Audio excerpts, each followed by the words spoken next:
si recordáis, terminé la predicación de la palabra de Dios con el capítulo 4 de Romanos. Y en ese capítulo 4 de Romanos, la semana pasada estuve predicando sobre la perseverancia. La perseverancia. El seguir continuando, el seguir hacia adelante en los caminos del Señor, independientemente de las cosas que puedan ocurrir y de las cosas que puedan pasar en nuestras vidas. Algunas veces perseverar es muy fácil, otras veces es muy complicado y otras veces es casi imposible. Pero el creyente persevera. Los que no se han convertido y están ejerciendo una religión no perseverarán. Los que viven una costumbre no perseverarán. Los que vienen a la iglesia por otros motivos que no sean los motivos bíblicos no perseverarán. Los que se dejan guiar por sus impulsos, por sus sentimientos y por sus emociones no perseverarán. Pero los que han creído en Cristo, los que de verdad han puesto su confianza en Jesús, pase lo que pase, ocurra lo que ocurra, arrastras, pero perseverarán en los caminos del Señor.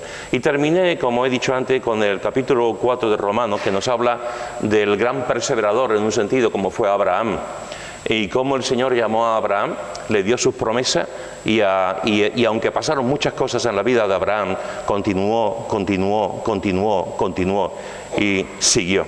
Es interesante porque cuando hablamos del plan de Dios y cuando hablamos de nuestro Dios, ¿sabéis? Una de las cosas, de las palabras, no hay ninguna, en realidad no hay ninguna, pero una de las palabras que de alguna forma nos pueden describir un poco cómo es Dios, sabiendo que humanamente hablando eso no se puede hacer, pero nos puede ayudar a entender un poquito. Permíteme decirte que Dios es impredecible. Impredecible. Por una parte, quiero decirte que Dios es predecible, porque lo dice en su palabra. O sea, sabemos muchas cosas que Dios nos dice en su palabra, por lo tanto, es predecible. Dios nos dice, como hemos visto como nos ha dicho María, Dios es predecible en cuanto a lo que nos dice sobre el amor. Dios quiere que nos amemos, es predecible. O sea, ya lo está diciendo.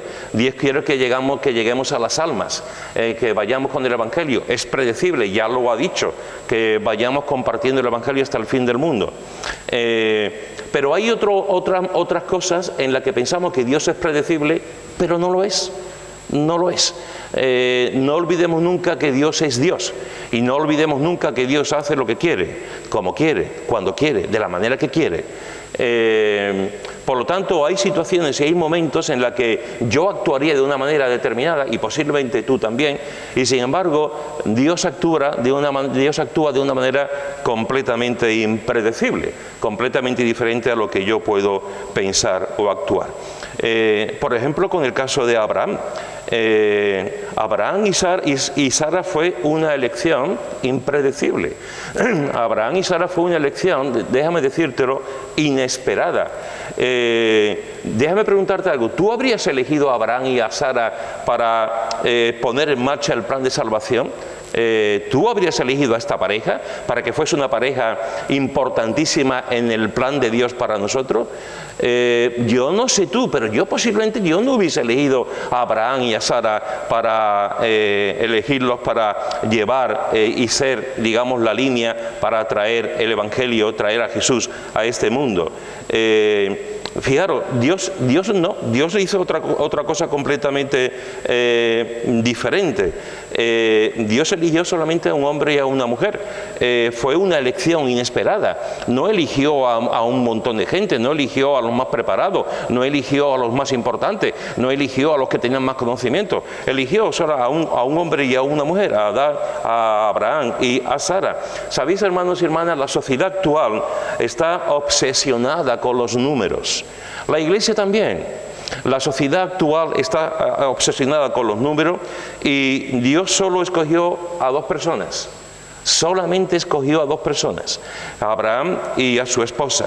Desde la perspectiva del hombre, seguramente el hombre hubiese dicho, yo hubiese dicho, ¿Cómo vas a coger solamente a un hombre y una mujer para en esa línea de salvación, en esa línea genealógica que iba a ser tan importante Abraham y Sara? ¿Cómo vas a elegir solamente a este matrimonio? Lo normal es que elija más gente. Si yo hubiese estado ahí en ese momento y hubiese podido hablar con Dios, quizás le hubiese dicho: Señor, ¿por qué no has elegido para hacer ese plan a los que han construido la Torre de Babel? La Torre de Babel es importante. La Torre de Babel, hay un grupo de personas ahí. La Torre de Babel han hecho cosas ahí y además están orgullosos de su construcción, están orgullosos de lo que están haciendo. Señor, elija a este grupo de personas, elija a estos hombres para que hagan esa labor. Posiblemente yo solo hubiese dicho gente que es diferente, pero un matrimonio, Abraham y Sara, 2 personas nada más, para hacer esta labor profética, para instaurar esa marcha del plan de salvación. Coge a esta gente. Es más, no solamente le hubiese dicho: Señor, yo hubiese elegido a los constructores de la Torre de Babel, sino que además, a lo mejor también le hubiese dicho otra cosa. Ven conmigo a Génesis, al capítulo 10 de Génesis, y mira estos 2 versículos que muchas veces pasa desapercibido, pero que son tremendamente importantes en la historia próxima, en lo que siguió después. Dice en Génesis 10, versículo 8 y 9, dice: y Cus engendró a Nimrod, quien llegó a ser el primer poderoso en la tierra. Este fue vigoroso cazador delante de Jehová, por lo cual se dice, así como Nimrod, vigoroso cazador delante de Jehová. Yo le hubiese dicho al Señor: Señor, mira, aquí tenemos el primer poderoso en la tierra, aquí tenemos a Thor, aquí tenemos a Hércules, aquí tenemos al más poderoso, al que ha llegado, al más rico, el más vigoroso cazador, el que se gana la vida cazando. Señor, elige a este hombre sí merece la pena, este hombre es poderoso, este hombre es cazador, este hombre tiene fortaleza. De hecho, después va a construir el reino de Babel, por eso he dicho que después tiene una importancia tremenda.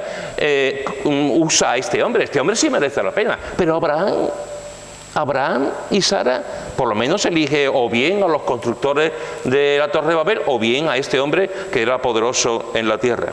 Pero ¿sabéis? Dios no lo hizo así. Dios no lo hizo así. Dios solamente empleó a un matrimonio, a Abraham y a Sara.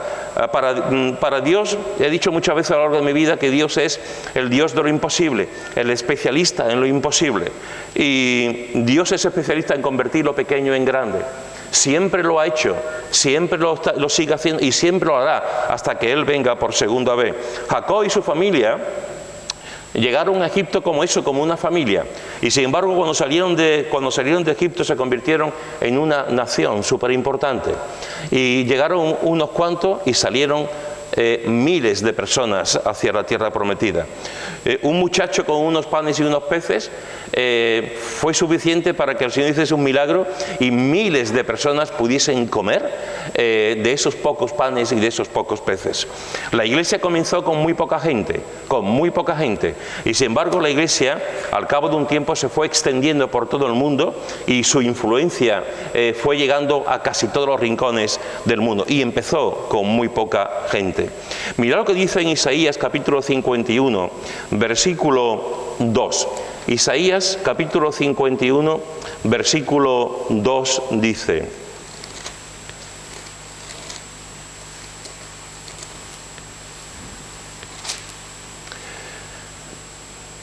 mirad a Abraham vuestro padre y a Sara que os dio a luz, porque cuando no era más que uno solo lo llamé y lo bendije y lo multipliqué. Fíjate, mirad a Abraham vuestro padre y a Sara que os dio a luz, porque cuando no era más que uno solo lo llamé, lo bendije y lo multipliqué.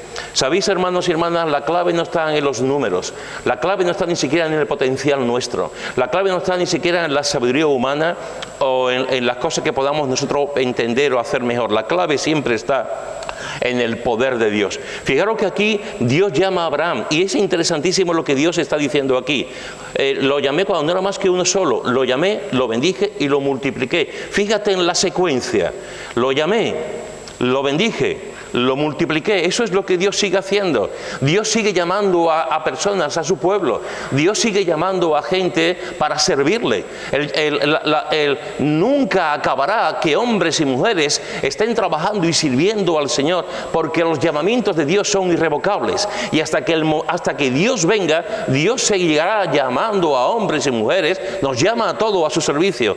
Todos los creyentes estamos llamados a ser buenos mayordomos. Todos los creyentes estamos llamados a evangelizar. Todos los creyentes estamos llamados a ser testigos de Cristo. Pero Dios seguirá llamando a hombres y mujeres que estarán trabajando para Él, que estarán haciendo las cosas para Él, porque es así, es la forma de trabajar. Dios seguirá llamando a los Eliseo, y Dios seguirá llamando a los Elías, y Dios seguirá llamando a los Pablos, y Dios seguirá llamando a los Isaías, y Dios seguirá llamando a los Abraham y a las Sara. Dios seguirá llamando a gente para que sigan trabajando, para que hagan el trabajo y sigan haciendo la labor desde siglos y siglos que se sigue haciendo, de compartir, de edificar, de trabajar, de predicar el Evangelio. Y me encanta cómo lo está diciendo aquí. Abraham no era nadie, Abraham estaba solo y Dios lo llamó, lo bendijo y lo multiplicó. La sociedad actual está enamorada de los números. La sociedad actual nos dice, una iglesia funciona cuanto más gente tiene. La sociedad actual nos dice, cuanto más gente hay en un sitio, más importante es. La sociedad actual está viendo mira cuánta gente se reúne, mira cuántos jóvenes hay, mira cuántos se van a bautizar, mira cuántos ministerios hay, mira lo que hay aquí, mira. La gente está a eso, y la iglesia desgraciadamente también. La iglesia también, de alguna forma, también está obsesionada con los números, como si la fidelidad, la lealtad, el compromiso, el hacer las cosas correctamente, eso no fuese un valor, cuando es realmente lo más importante, hacer lo que dice la palabra, enseñar la palabra y seguir siendo perseverante. Seamos 10.000 o seamos 10, seguir siendo perseverante en lo que Dios ha puesto en su palabra y en el llamamiento que Dios ha dado a nuestras vidas. Pero no solamente la sociedad actual mira los números nada más y está de alguna forma obsesionada con los números, sino que la sociedad actual está también obsesionada con la juventud, Déjame decirte una cosa. Ven conmigo a Génesis capítulo 12, versículo 4. Génesis capítulo 12, versículo 4. Y mira lo que dice. Génesis 12, versículo 4. Y se fue Abraham como Jehová le dijo, y Lot fue con él. Y era Abraham de edad de 75 años. 75 años cuando salió de Aram. Y ven conmigo al capítulo 17 de Génesis, capítulo 17, versículo 17, que dice: entonces Abraham se postró sobre su rostro y se rió y dijo en su corazón: a hombre de 100 años ha de nacer hijo, y Sara ya de 90 años ha de concebir. Fijaros que Dios llamó a Abraham con 75 años, y aquí nos dice en este texto que la diferencia que había entre Abraham y Sara eran de 10 años. Es decir, que Sara tenía 65 años cuando fue llamada también para acompañar a Abraham a la tierra prometida. 75 años y 65 años. Con 65 y 75 años estamos para comer pucherito, estamos para tomarnos el solito, estamos para decir estoy jubilado, estamos para vivir de lo que hemos hecho antes, estamos para que nos den besitos. Con 75 años estamos todo el mundo diciendo que papá Estado me siga pagando. Estamos aquí. La mayoría de la gente con 75 años cree que ya han llegado al final, ya no quieren hacer nada, están cansados, ya he trabajado lo mío. Y en un sentido es verdad, en otro sentido no. Es interesante que aquí Abraham y Sara fueron llamados por el Señor. Dios los llamó, un matrimonio, 2 personas, nada más. No llamó a una multitud, no llamó a mucha gente, 2 personas, nada más. El llamamiento fue a Abraham, pero Sara la acompañó. Y aquí vemos que eran mayores, 75 años y 65 años. Yo no sé tú, pero si Dios con 75 años te dice, haz esto, a mí me dice con 75 años, haz esto, En fin, vete a la India y los últimos años de tu vida empléalo en la predicación del Evangelio en la India, al hilo de lo que Manolo decía antes de esa canción. Yo no sé si yo diría, Señor, con 75 años yo voy a la India. En fin, Señor, tu sentido del humor es un poco, ¿verdad? Pero tú suponte que te lo dice. A Abraham se lo dijo. Y a Sara, con 65 años, también se lo dijo. Mira lo que dice en Isaías, capítulo 46, versículo 3 y 4. Isaías, capítulo 46, versículo 3 y 4. Dice: Oídme, casa de Jacob, y todo el resto de la casa de Israel, los que sois traídos por mí desde el vientre, los que sois llevados desde la matriz, y hasta la vejez yo mismo, y hasta las canas os soportaré yo. Yo hice, yo llevaré, yo soportaré y guardaré. Me encanta. Hasta la vejez yo mismo, y hasta las canas os soportaré yo hice, yo llevaré, yo soportaré y yo guardaré. Dios soportará a las canas y a la vejez. Claro, por definición, podemos decir, Dios soportará a los jóvenes. Claro, por definición, los jóvenes cometen meten más la pata. Claro, le falta experiencia. Por definición, los jóvenes son más impulsivos. Claro, lo llevan en los genes. Por definición, los jóvenes pueden ser más alocados. Evidentemente, la edad es la edad. Y por definición un joven mete la pata y podemos decir, el Señor está con ese joven y el Señor está ahí y va a soportar a ese joven. Por supuesto que sí. Y el Señor va a ayudar a ese joven, y el Señor va a levantar a ese joven, y el Señor le va a dar experiencia a ese joven, y el Señor va a dar sabiduría a ese joven, y el Señor va a estar con ese joven. Pero con los mayores también. Con los mayores también, con la gente mayor también lo va a hacer. Él está diciendo, hasta las canas os soportaré. No solamente soportará al muchacho, a la muchacha de pelo negro, sino que también soportará al hombre, a la mujer de pelo blanco, y al que no tiene porque se le ha caído, también lo soportará. Dios soportará a los mayores. Él lo hice, Él lo llevará, Él lo soportará, Él guardará. Dios no solamente es el Dios de los jóvenes. Esta sociedad está obsesionada con los números y está obsesionada con los jóvenes. Todo es un canto a los jóvenes, todo es a través de los jóvenes, todas las ayudas que se hacen son a los jóvenes, los principales actores de la película son los jóvenes. La gente mayor va como arrinconada, se va dejando a un lado, apenas se escucha la voz de la gente mayor, porque se escucha a la gente, a los influencers que son jóvenes, a los que tienen YouTube que son jóvenes, a los que tienen redes sociales que son jóvenes, a la gente que tiene que ofrecer cosas que son jóvenes, pero a los mayores se les arrincona, a los mayores están ahí, poquito a poco, como si no pudiesen hacer nada, como si no tuviesen capacidad para trabajar, como si no tuviesen capacidad para liderar, como si no tuviesen capacidad para reflexionar, como si no tuviesen capacidad para que los demás pudiesen aprender a través de ello. Hay que dar gracias a los jóvenes. Sí, todos nosotros, yo he sido joven y sigo siendo joven. Bueno, vamos a darlo. Todos somos jóvenes de espíritu. Pero hay jóvenes que son también de la carne. Hay jóvenes que su cuerpo son jóvenes. Y hay jóvenes que ya están atravesando cierta edad y que están llegando a cierta edad, pero por dentro siguen siendo jóvenes, aunque sus cuerpos ya no le van acompañando de la misma manera.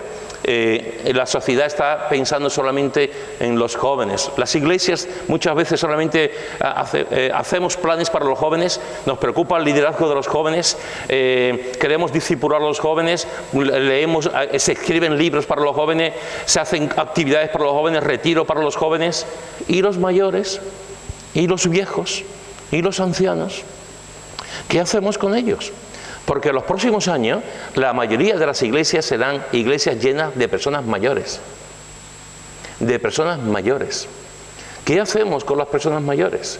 Le decimos que Dios te bendiga, muchas gracias por tu servicio, gracias por todo lo que ha hecho, y ahí te quedas sentadito.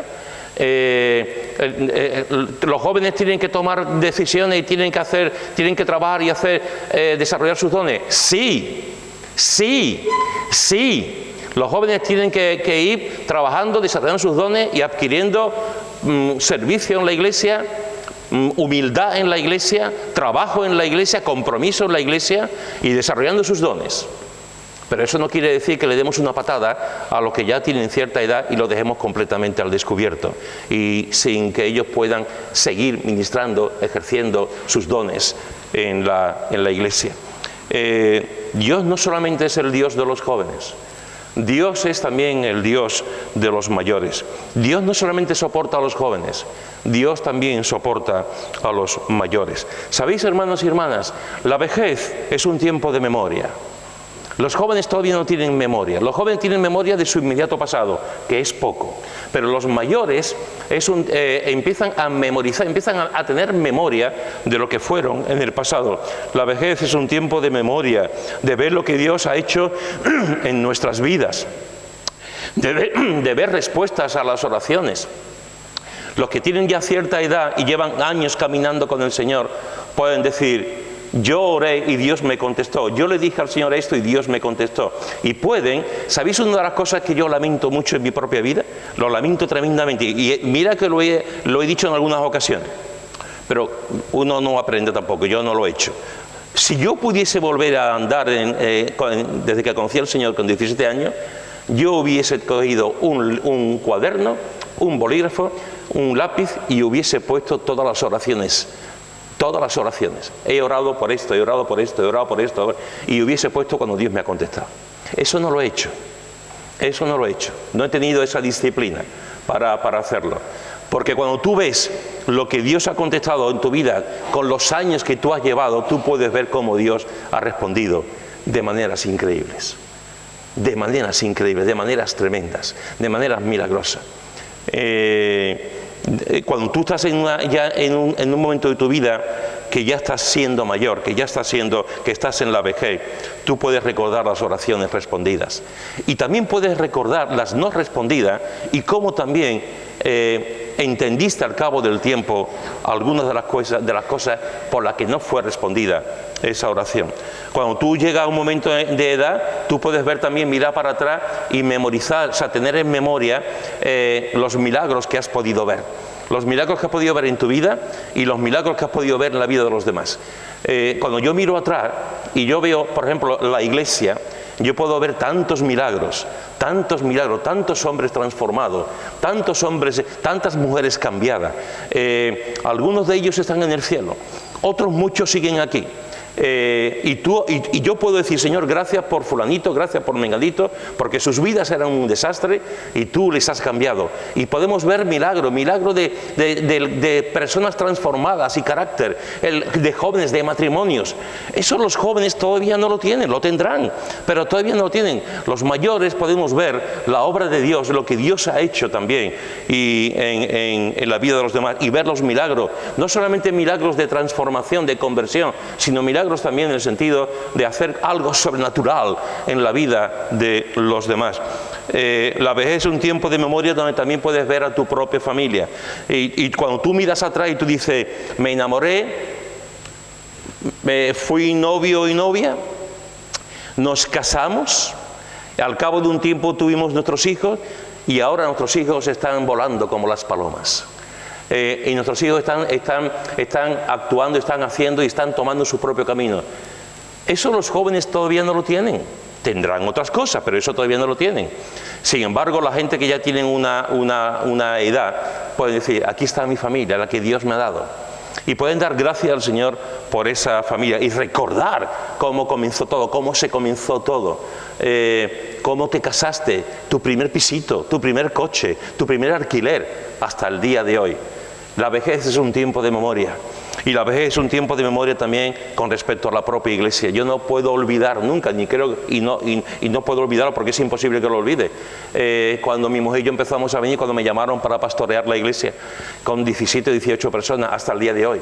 30 y tantos años después, tú miras para atrás y tú ves lo que Dios ha hecho, y ves los ministerios, las personas, la gente,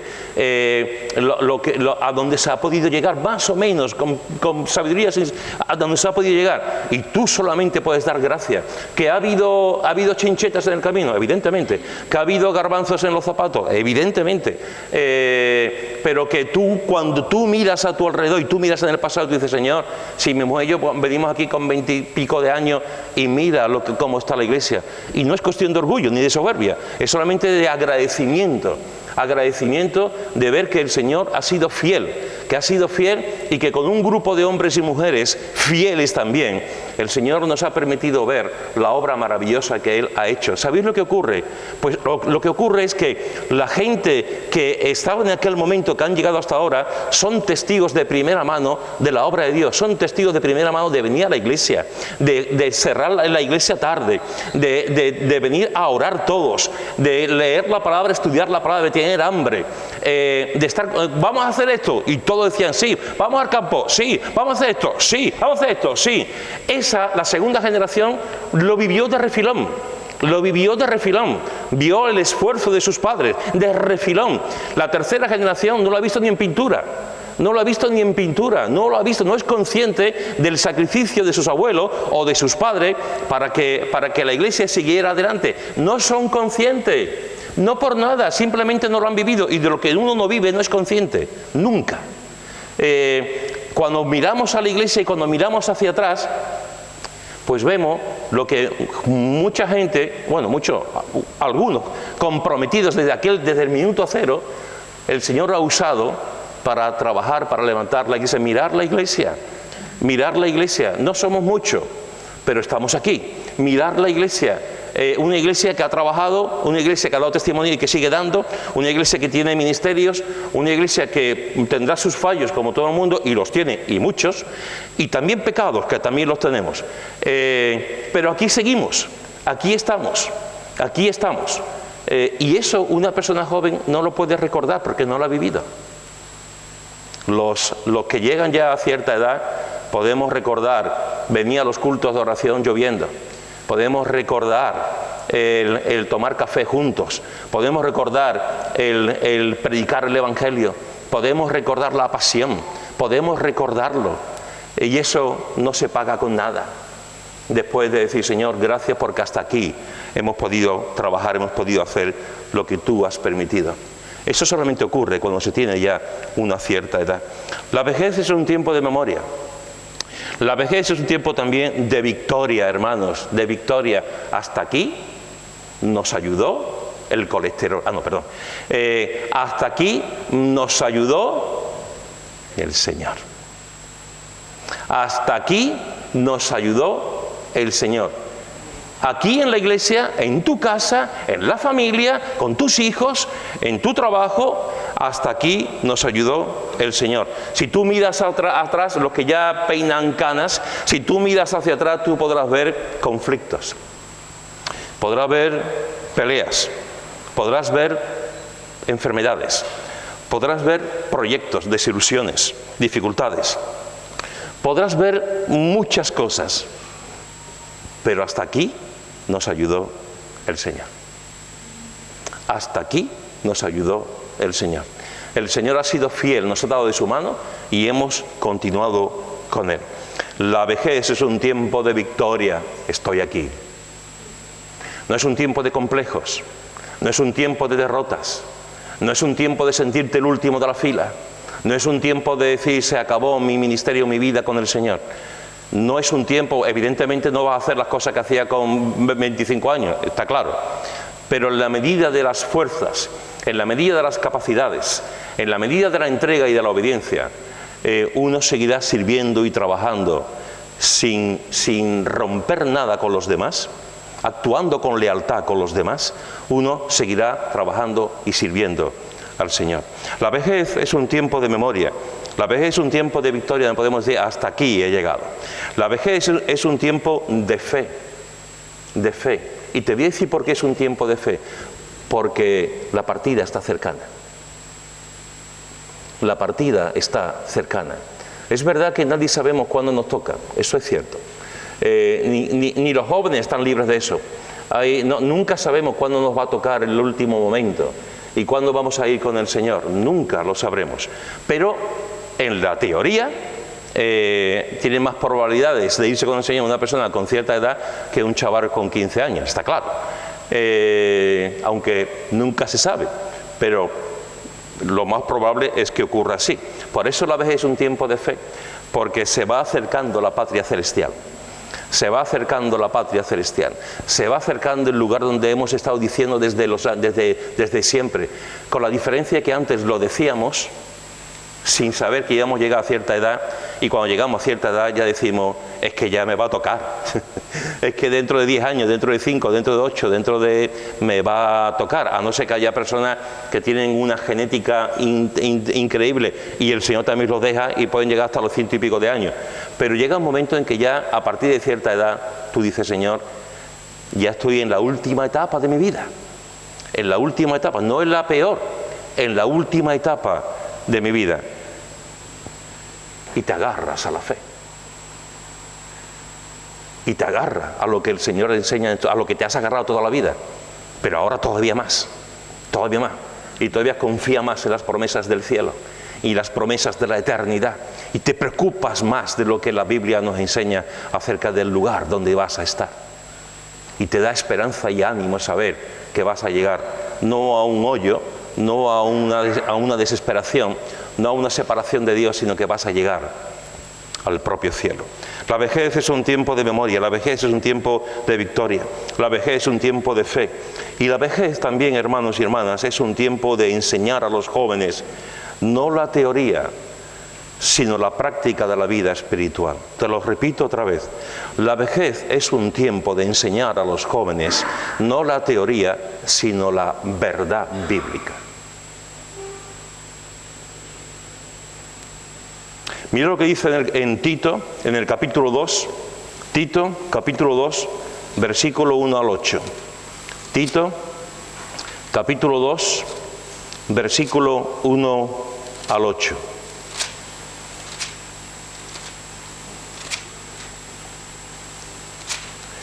Dice, pero tú, Tito, habla lo que está de acuerdo con la sana doctrina, que los ancianos...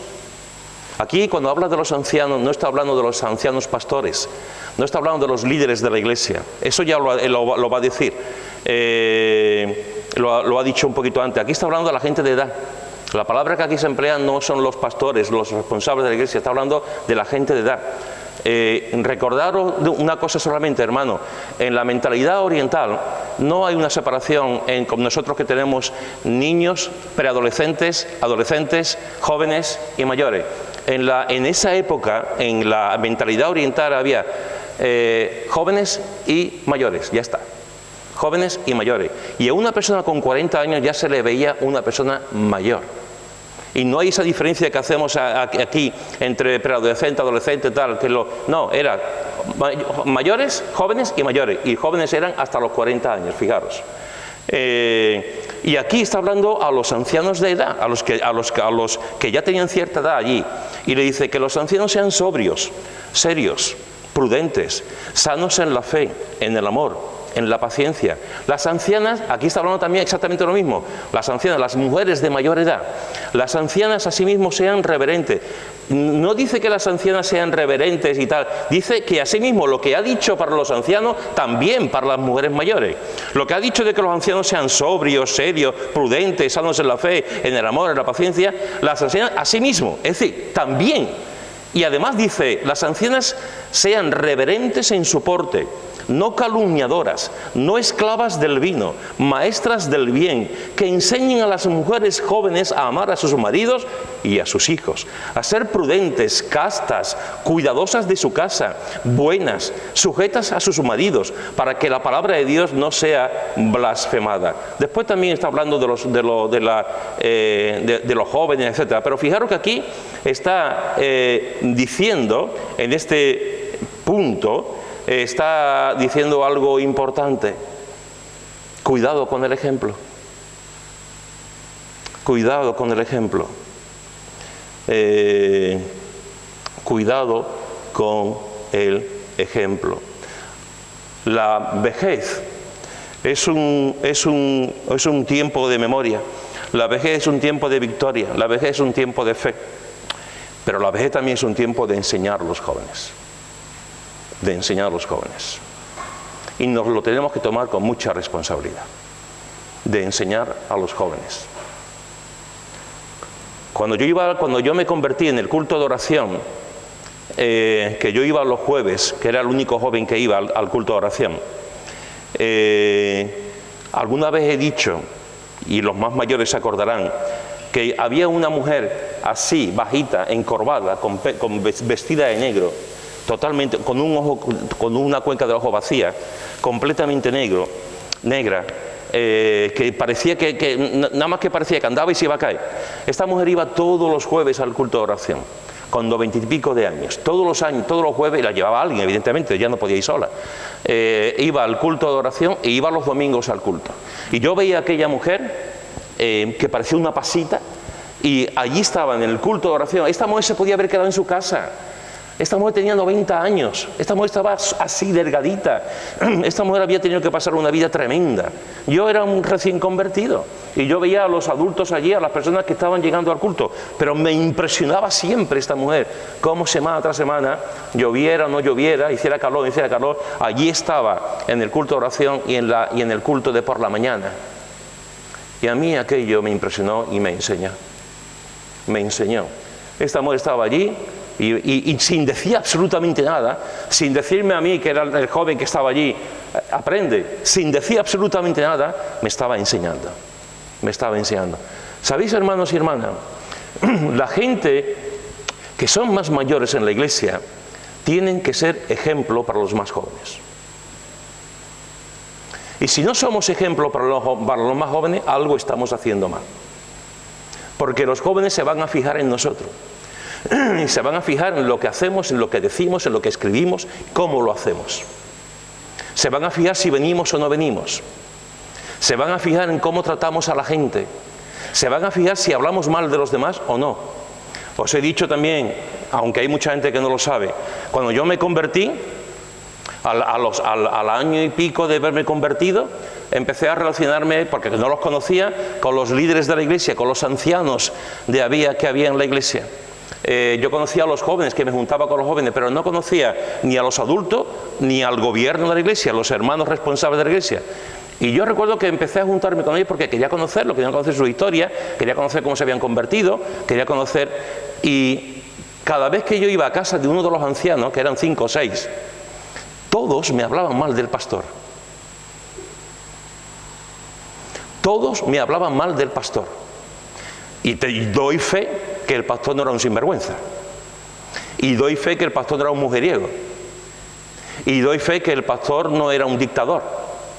Y doy fe que el pastor era un hombre que tenía su familia sometida con el temor de Dios, con 2 hijos sanos, con una mujer. Doy fe que el hombre no era un pesetero. Pero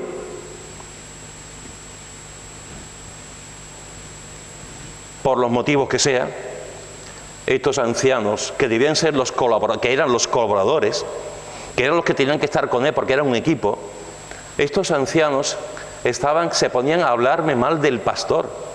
Y el pastor no era una mala persona, ni mucho menos.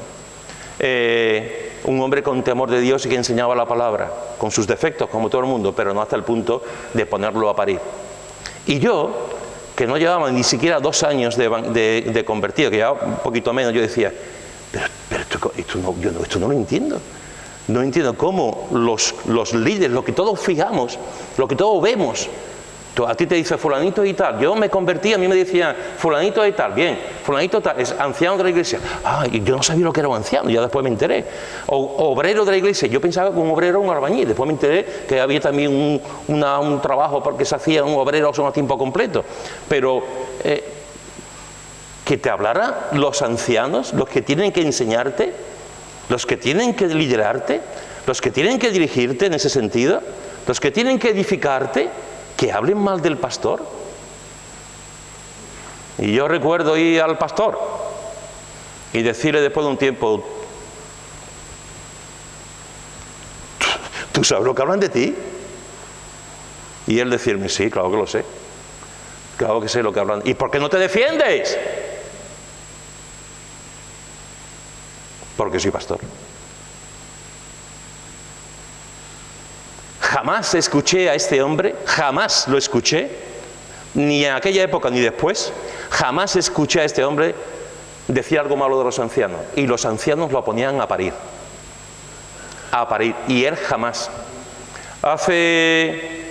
El año pasado, un hermano de una iglesia determinada, que es diácono de una iglesia, le comentó a un pastor que yo conozco muy bien, le comentó y le dijo, algunos nos damos cuenta cuando te tiran tiritos. Algunos nos damos cuenta cuando te tiran tiritos. Y lo que me sorprende es que tú no respondes a esos tiritos. Y ese pastor, que yo conozco muy bien, le dijo, yo no respondo a esos tiritos porque soy pastor. Si no fuese pastor, no solamente respondía a esos tiritos, sino que además, porque además lo que dicen no es verdad y es muy fácil de rebatir.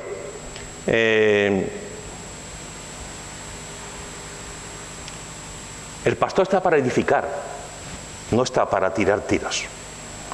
El pastor está para hacer lo mejor posible, el pastor y los responsables, los ancianos, los diáconos, los líderes de la iglesia, están para edificar a la iglesia, no están para murmurar ni criticar. Y cuando hay circunstancias y dificultades, se habla internamente. Hermanos y hermanas, la gente que estamos aquí, los que ya son más mayores, los que somos un poquito mayores, ¿qué legado le estamos dando a los más jóvenes? Los más jóvenes se acercan a nosotros y nos ven hablar bien de los demás. Los más jóvenes leen lo que escribimos y ven que están escribiendo cosas que edifican. Los más jóvenes nos escuchan que estamos hablando de otros bien y que amamos a la gente. O los más jóvenes están viendo que metemos la cuña, que decimos cosas, que hablamos de otro, que tiramos al suelo los ministerios de otras personas. ¿Sabéis una obsesión mía? Tengo muchas obsesiones. ¿Sabéis una obsesión mía? Cuando llegue el turno de mi jubilación, que llegará, de pastorado, no de servir al Señor, y estamos trabajando en la iglesia, en el consejo, estamos trabajando para que haya un pastor el día de mañana, y estamos orando y nos hemos puesto en contacto con alguna persona. Mi obsesión es que yo lo deje trabajar. Que yo no diga, es que cuando yo estaba se hacía así, es que cuando yo esto se hacía de esta manera, es que... Recuerdo una vez en Torreblanca, cuando estaba en la iglesia en Torreblanca, que venía un hijo de un pastor que le dieron caña por todos lados. Un pastor de la iglesia bautista que había en Sevilla, que se tuvo que ir, porque había una división y se tuvo que ir el hombre, lo echaron. Y recuerdo que este muchacho que venía a Torreblanca, un día, con lágrimas en los ojos, me dijo, siempre estaré de parte del pastor, porque yo he visto sufrir a mi padre. La iglesia no lo ha visto. Yo he visto sufrir a mi padre, sufrir depresiones, estar enfermo, cuando la iglesia nada más ha caído boom, boom, boom, boom, boom, boom, boom. ¿Qué tipo de enseñanza estamos dándole a los más jóvenes? ¿Qué tipo de liderazgo le estamos ofreciendo? ¿Qué cosa estamos haciendo? Porque los jóvenes necesitan ser edificados. Y nuestra responsabilidad es edificarlos y enseñarles en la palabra, pero con nuestro ejemplo también. Con nuestro ejemplo, déjame decirlo que la enseñanza más importante siempre es la del ejemplo. La del ejemplo. Tú hablas lo que está de acuerdo con la sana doctrina, y que los ancianos, y después dice en el versículo 6, exhorta a sí mismo a los jóvenes que sean prudentes, presentándote tú en todo como ejemplo de buenas obras. Como ejemplo de buenas obras. Te he dicho en esta mañana, y voy a terminar ya, te he dicho que la sociedad actual está obsesionada con los números. Sin embargo, Dios eligió a un matrimonio, a un hombre y una mujer. Te he dicho en esta mañana que la sociedad actual está obsesionada con los jóvenes. Y te he dicho que Dios también ama a los adultos, ama a los mayores y que soporta también a los mayores. Y te he dicho que la vejez es un tiempo de memoria. Te he dicho que la vejez es un tiempo de victoria. Te he dicho que la vejez es un tiempo de fe. Y te he dicho que la vejez es un tiempo de enseñar a los jóvenes no la teoría, sino la práctica de la vida espiritual. Los mayores tenemos que dar ejemplo, hermanos y hermanas. Tenemos que dar ejemplo de lealtad. Tenemos que dar ejemplo de fe. Tenemos que dar ejemplo de asistencia a la iglesia. Tenemos que dar ejemplo con nuestras ofrendas.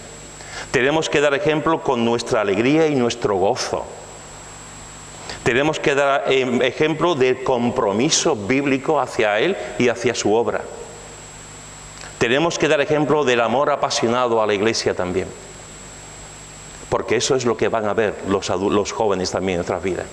La pregunta es, ¿lo estamos haciendo o bajamos la guardia? Como ya soy mayor, bajamos la guardia. Ya como hay otras personas, yo bajo la guardia. O estamos intercediendo, poniendo problema a aquellos que ya están haciendo cosas y que nosotros lo hacíamos antes, pero ya no.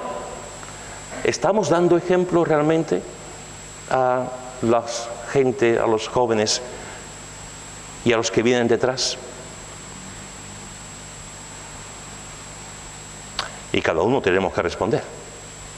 Y cada uno tenemos que... Después los jóvenes harán lo que quieran oportuno, que esa es otra, pero es otro tema.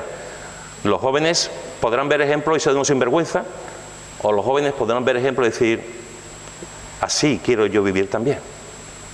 Como decía el apóstol Pablo, imitarme a mí, como yo imito a Cristo. Dios es un Dios impredecible. Y Dios elige siempre situaciones, personas, lugares, hechos que yo no elegiría. Entre ellos a una pareja de un solo hombre, una pareja entre hombre y mujer, una pareja que Dios los usó de una forma tremenda y una pareja que nos enseña lo que es el servicio y lo que nos enseña también a valorar lo que es la vejez. La semana que viene veremos la otra parte y veremos cómo incluso en la vejez Dios lo usó y de qué forma. Que Dios nos ayude, que Dios nos ayude y que examinemos cada uno nuestra alma para hacer, dentro de los años que ya hemos cumplido, seguir adorando, seguir glorificando y seguir siendo piedras que edifican y no destruyen a la iglesia. Amén.